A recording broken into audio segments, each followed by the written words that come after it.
If you have looked up Renaissance or medieval paintings of cats and babies, you would notice that they look nothing like how they are depicted today. Just like those paintings, dinosaurs have been depicted a certain way for a long time. I own many dinosaur toys, have seen many dinosaur games on YouTube, and I have watched the whole Jurassic Park series. Therefore, I have a good idea of what dinosaurs may look like for different people. In his 2017 journal article on ebseohouse.com, author and paleontologist Jacob Winter states that by studying the shapes and arrangement of pigment-forming cells called melanocytes, he could decipher the colors and patterns of certain dinosaurs. Whether you prefer scaly, feathered, fuzzy, bright colors, etc., it doesn't hurt to learn about how dinosaurs were depicted at first, how those depictions have changed over time, and how they're depicted now based on new information. For starters, I will be talking about how dinosaurs were first depicted. Dinosaurs were first depicted as these cold-blooded, lazy, chubby lizards that either dragged their tails or stood on it like kangaroos.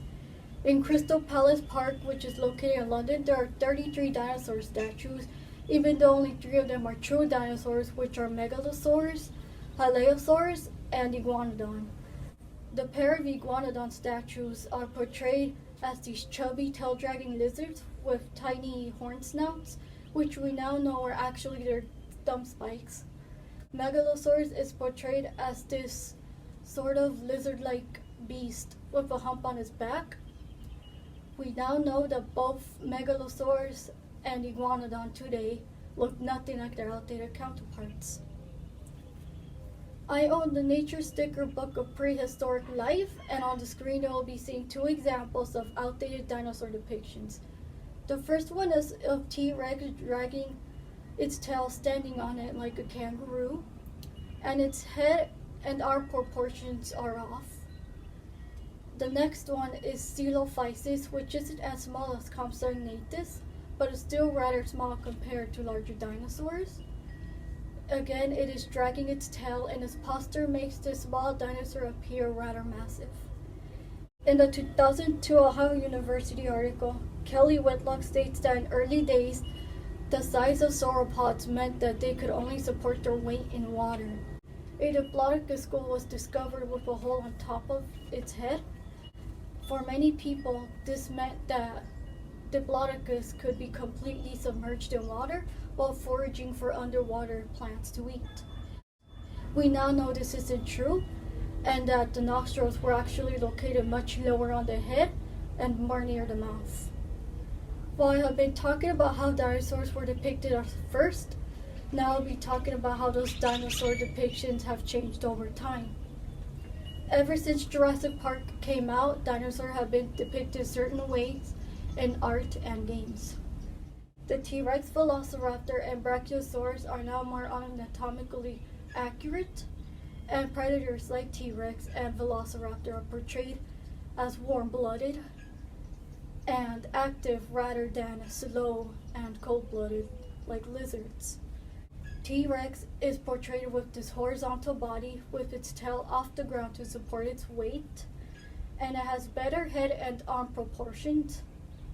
The Brachiosaurus neck now goes upwards, and its tail is now straight rather than splayed out, which is now how all sauropods are depicted today. In a game called The Isle, which came out in 2017, it shares common traits with Jurassic Park. Theropods like T-Rex and Utahraptor exhibit horizontal bodies with tails off the ground to support their weight. Like the T-Rex, Utahraptor and Velociraptor now appear more bird-like, and they are scaly. While I have been talking about how dinosaur depictions have changed over time, new information rendered even some of these dinosaur depictions outdated. New discoveries have shed light on how dinosaurs looked and how they might even have behaved.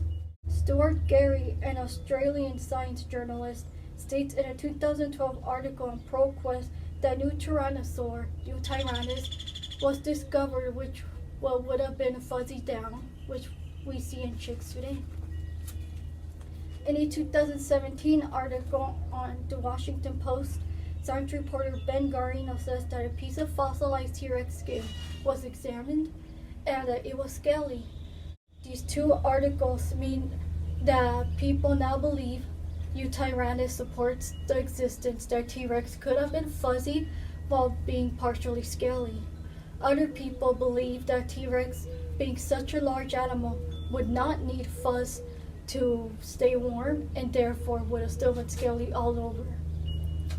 Therefore, the argument of fuzzy versus scaly goes on. Paleontologist Alan Turner reports in a Science magazine article that quill knobs on Velociraptor shows that it had feathers. This means the Allraptor most likely had feathers. Some raptors in media are portrayed completely feathered, while others are portrayed mostly scaly with just a little bit of plumage. In 2017 journal article on ebscohost.com, once again, paleontologist Jacob Winter says that by comparing the shapes and sizes of melanosomes from fossils to today's birds, he could predict the color and patterns of some dinosaurs. Small four-winged Anchiornis was mostly gray with a red crest. Primitive raptor Microraptor sported iridescent black plumage like a crow. Sinosauropteryx is the first ginger dinosaur discovered with a striped tail. Psittacosaurus, which is a relative of Triceratops, sported counter shading, which means a dark back and a pale underside. Finally, in a 1999 article by science editor Steve Connor on ProQuest, Connor says a clutch of oviraptor eggs were discovered in the Gobi Desert in Mongolia.